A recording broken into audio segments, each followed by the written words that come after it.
तो यहाँ पे हमारे सामने एक सवाल है, सदिश 5i कैप माइनस जे कैप प्लस 2k कैप के अनुदिश एक ऐसा सदिश ज्ञात कीजिए जिसका परिमाण 8 इकाई है। तो हमें यहाँ पे एक सदिश दिया हुआ है, मान लेते हैं कि ये हमारा वो सदिश है 5i कैप माइनस जे कैप प्लस 2k कैप।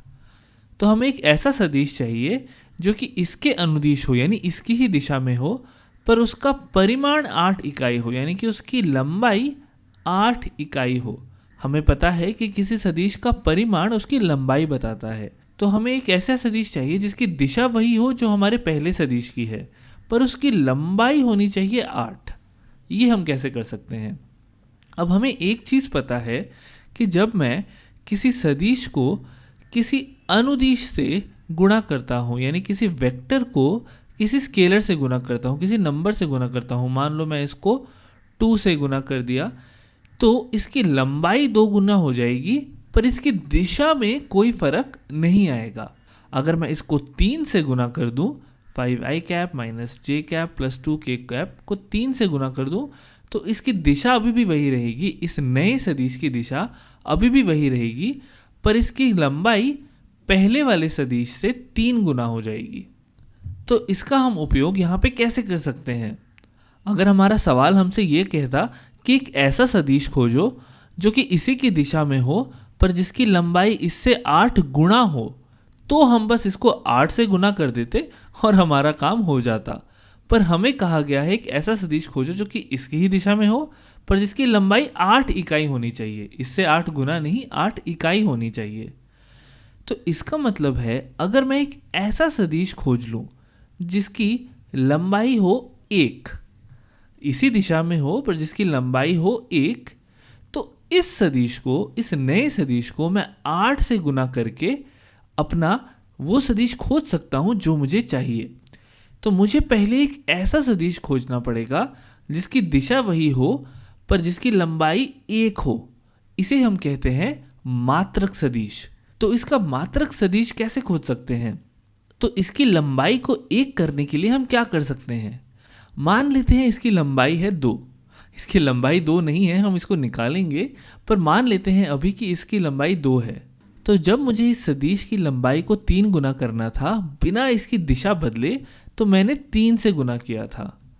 अगर मुझे इसकी लंबाई को आधा करना हो तो मैं इसको किससे गुना कर सकता हूं? मैं इसको आधे से गुना कर सकता हूं, यानी 1/2 से गुना कर सकता हूं। अब ये मुझे एक ऐसा सदिश देगा जिसकी दिशा वही है पर लंबाई आधी है।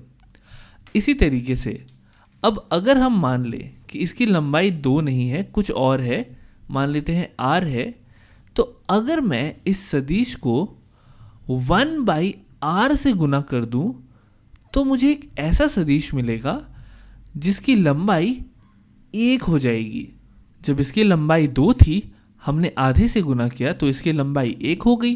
तो अगर इसकी लंबाई r है, तो अगर हम 1/r से गुना करें तो हम इसकी लंबाई को r से डिवाइड कर रहे हैं, यानी इसकी लंबाई अब हो जाएगी r/r यानी 1।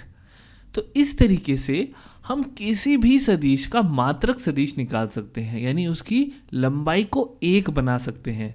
बस उस सदिश को लेना है और उसको उसी की लंबाई से डिवाइड कर देना है। तो चलिए ये करते हैं।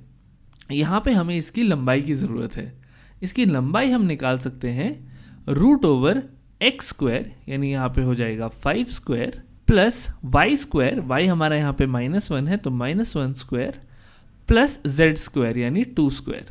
तो इस तरीके से x y, इसका y है, इसके j कैप के साथ जो जुड़ा हुआ है वो है -1, x y और z, इन तीनों के स्क्वायर को ऐड करके और उसका रूट लेके हम किसी भी सदिश का परिमाण निकाल सकते हैं, उसकी लंबाई निकाल सकते हैं। तो यहाँ पे ये हो जाएगा हमारा √25 प्लस 1 प्लस 4 यानी √30। ये हमारी लंबाई है हमारे दिए हुए सदिश की।